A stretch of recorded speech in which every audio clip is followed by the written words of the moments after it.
Thank you for having me. I'm glad to be with you all virtually. I look forward to the day when we can be together in person again. Um, I'm a huge fan of the Y and the work that you do. Kevin Washington and I have become good friends, and it breaks my heart to see your work stop, just as it breaks my heart to see so much of our work paused or held back right now. My daughter Lily is a Y camp lifer and counselor the last few years, and like so many of you, praying that that her camp can open up this summer and being prepared. You know, I think Habitat is facing many of the challenges that many of you are facing. Our retail stores are all closed down. That's 43 million in revenue per month that we're losing. Many of our families can't pay their mortgages, which we support and are rescheduling, but that hurts cash flow. And then I think for all of us, we're watching what will happen to charitable giving. But at this point, all of our volunteer activity has come to a halt, and which really limits much of our programming, especially in the United States. I wanted to share just 5 ideas with you, and the first one Carlos challenged us all to do, which is that if you don't take care of yourself as a leader, your ability to sustain your team and your stakeholders will drop quickly. So I try to follow that as well in this. For me, that starts with prayer and exercise. If I can do those 2 things, then the rest of my day and my energy level and my ability to lean in and support others is way higher. And so I think you got to, for whatever works for you personally, to fill your bucket back up. The other thing I'm trying to do is watch less news and read more serious or uplifting things and feed my mind as well. So first, take care of yourself. Second, I think it's really important to do scenario planning. And I would call this the quick and dirty scenario planning, not deep detailed, but thinking through with your team and with your board, with your stakeholders, how you will manage the great uncertainty that's coming. So what happens if things bounce back quickly? What happens if they move slowly? What happens if we get a worst case and this takes a year and a half or a couple of years? And how will you respond so that you've got the agility to move faster if needed? One of my volunteer activities is part of the regional board of our central bank for the Southeast, and we were talking about the economy last week in terms of, is it a V recovery? Is it a U recovery? Is it a W where we get a recovery and then another drop down? And I think what we landed on, which I liked as an image, but it's going to be hard, is a Nike swoosh recovery where it's going to go down, it's not going to bounce quickly back, and then it's going to be a very slow build back up. And that image we found helpful in terms of our planning. So for you, what do you do? How do you manage? If camps can't open, what does that look like? Quarter by quarter, what are the decisions would have? And then under all those, what do you need to do? And another thing we found helpful was to think about run rates versus one-time savings. So what are the things we could do just right now to save cash? And what are those things we need to do structurally to take enough long-term permanent costs out to be able to withstand what could be a couple 2-3 year recovery based on past economic recessions. One last point in this one is the idea of mission before me. And I think especially in the nonprofit sector, caring leaders sometimes duck hard choices because they hurt.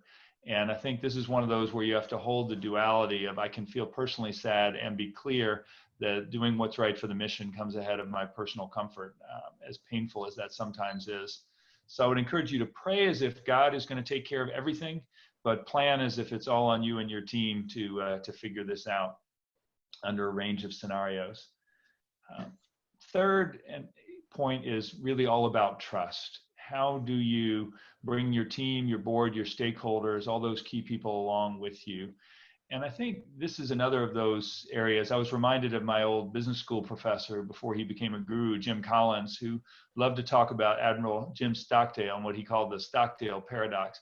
I think it's helpful to this idea of having complete faith in the long-term answer that we will prevail, but that willingness to confront the brutal facts and have no illusion about how hard things may be in the short term.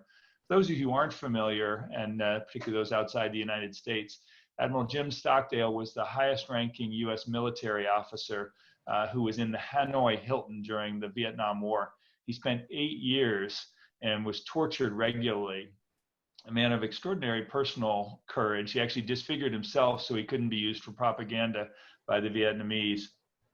And he had no rights, no release date, and no certainty as to whether he would ever see his family again. And this is what he said. He said, I never doubted not only that I would get out, but also that I would prevail in the end and turn the experience into the defining event of my life, which in retrospect, I would not trade. So Jim asked, who didn't make it out? And surprisingly, he said the optimists. They were the ones who said, we're going to be out by Christmas. And Christmas would come and Christmas would go. And they'd say, we're going to be out by Easter. And Easter would come and Easter would go. And then Thanksgiving and then Christmas. And they died of a broken heart. So there's an important lesson there that you must never confuse faith that you will prevail in the end, which you can never afford to lose, with the discipline to confront the most brutal facts of your current reality, whatever they might be. And it's so important to bring that to your team as well, that we will prevail, we will get through this crisis, but we can't hang on. If we just hold on till the end of May, we're going to be fine. If we just get through June, we're going to be okay, and take a long view. Fourth, which relates to that, is just communicating relentlessly to all your stakeholders, internally and externally. Don't go silent with your donors. There's a lot of anxiety and concern among your team.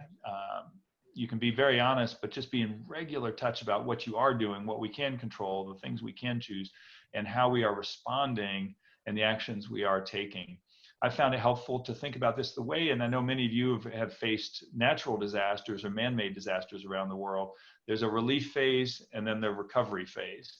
And we're in the long emergency relief phase. But for those of us who aren't direct frontline healthcare workers, it's really important to remind people of the recovery, because in a typical disaster, 80% of the resources go to the relief effort, and then there's not enough for that long rebuild and recovery. And we desperately need the capacity of the Ys and the other nonprofits in the recovery phase as we try to build our way back in our global economy.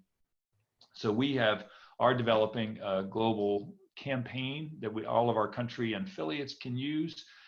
We are trying to go to our donors and ask for more flexibility to be able to do core operating support to keep country programs moving and have more flexibility, and learning how to make do with less and find new ways to improve. But these are critical conversations to have with your boards. And then the last point I wanted to make is that there always are opportunities in a crisis, and how can you as much as possible respond to the crisis in a way that actually moves you towards your strategic intent, that not only doesn't derail you, but in fact there may be those opportunities to make changes that would be really hard to make if it weren't a crisis. I joined Habitat, hard to believe, 15 years ago, right when Hurricane Katrina hit the US, and we were already responding to the Indian Ocean tsunami. We would never have wanted those housing disasters or human disasters, but we used that to learn how to scale in a whole different way. And I look back, and that actually gave us permission to tip some sacred cows in a way that allowed us to change our programming strategies. And if you can bring good, it really started an incredible growth phase for Habitat. In a similar way, out of the 08-09 recession, we used that to implement some really tough changes that we needed, but might not have been doable from an enrollment perspective in a prosperous time. So one of the axioms I really like is we should be religious about our principles, but not our tactics. So think about, how do you stay anchored in your core values? You never want to violate those, but think about ways to be able to serve the communities you're trying to serve, perhaps in new and different ways, as we try to navigate this challenge. So in summary, take care of yourself so you can care for your team. Prepare for a range of recovery scenarios and how you respond. Communicate relentlessly, and then look for ways to accelerate your strategic intent. Don't waste the crisis, and never lose faith in the end of the story. Thank you. Thank you. Thank you so much, Jonathan. So great to have your lesson. Before I introduce the second speaker, the question that I have here is, knowing what you know now as the CEO of Habitat, what would you have done differently? Carlos, I'm sorry, I lost just the last part of the question. What would you have done differently, knowing what you know today with this crisis? Oh, interesting.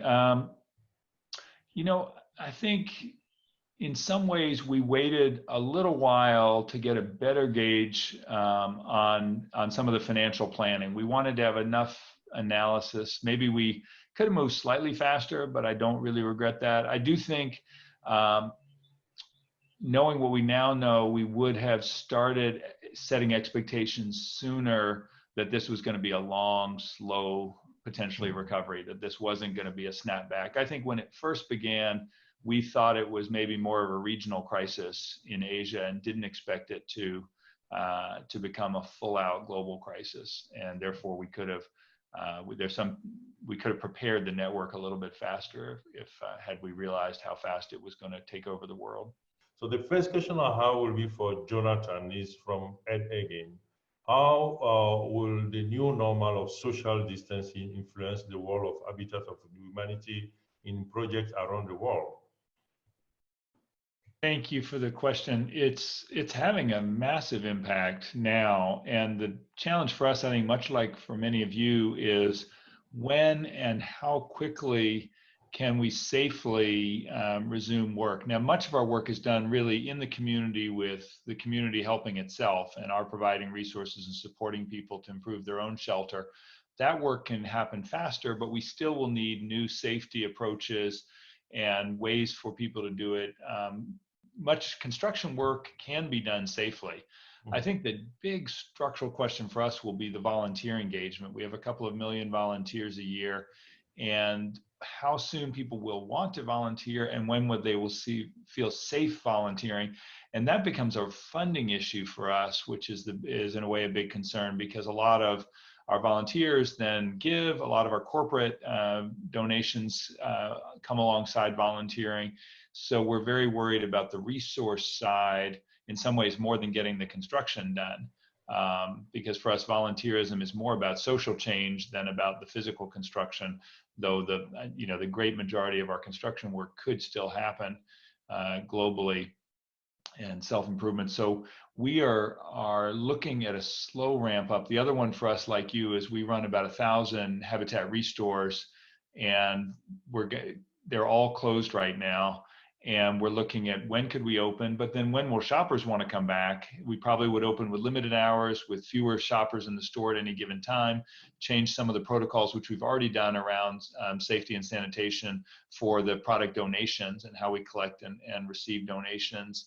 And I think obviously we have already changed protocols and done the planning for when volunteers come back, that we would have the way that process would work will look different in the future than it does now for the foreseeable time, until we have a time where we can prove. I've talked to a lot of universities recently, and I think that's an interesting analogy, because they're thinking really hard about under what conditions could they have classes this fall. And our hope would be we'll get to the point that testing is widespread enough that you can know who is safe, and that we could then socially distance the most vulnerable, but get to the point that less vulnerable people can be out serving in the community.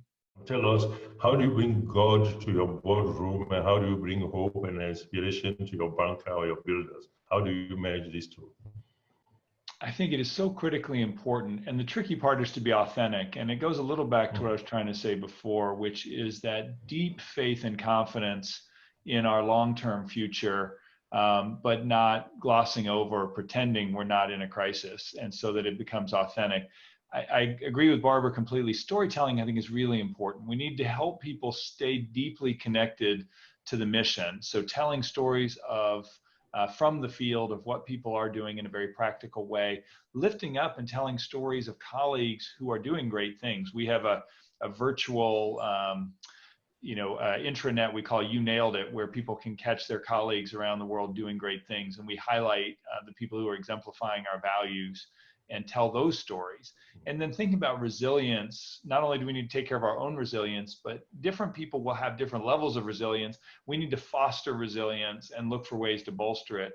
And for me, it does come back to a faith lens as well, which is faith is being certain of what we hope for in the future, as Hebrews says. And so I often say God never said it would be easy, just that it would be good. And really, help people remember their calling, that why they are doing this. And my favorite definition of calling comes from Frederick Buechner, who said, your calling, your vocation is where the deep gladness of your heart meets the world's great need.